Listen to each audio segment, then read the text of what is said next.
Tasmania's forest peace deal appears to be as good as dead. Most politicians in the state's upper house say they're ready to kill off legislation to implement the Prime Minister's intergovernmental agreement. Anna Yard reports.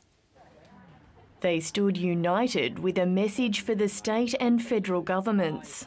This group of 12 MLCs is putting the governments on notice that we are deadly serious about not entertaining the prospect of locking up more of our forest into reserve. The MLCs are angry about 40 jobs being axed by timber company Tania at its Smithton and Huon Valley mills. The flow-on effect from that is even worse, because by the end of June there could be up to 40% of Forestry Tasmania's contractors who supply peeler billets to Tania at Smithton in the Huon Valley lose their jobs as well. The company's blaming a 50% drop in sales in Japan on market attacks by environmentalists. The Forest Industries Association is so angry it's pulled out of Tasmania's forest peace deal. We believe the eco-terrorism by these extremist groups in Japan and in the United Kingdom has reached the point where the IGA has no further legitimacy. Julia Gillard's intergovernmental agreement with Tasmania is now unravelling. I think the IGA is history.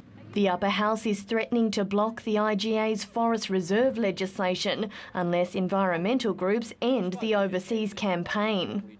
It's our view that the Greens are going overseas with their environmental partners, saying that they're part of the Tasmanian government. They have representation in the cabinet of the Tasmanian government. Huon Valley Environment Centre would never align ourselves with the current Labor government. The group has also rejected the call to end its overseas campaigning.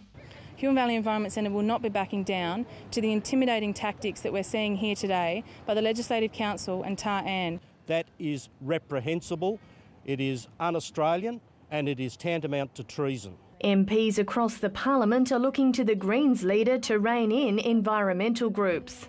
You would assume that the Greens leader has control of some of these fringe Green groups. It's about time that the Premier of our state asked her minister to either stand united or get out.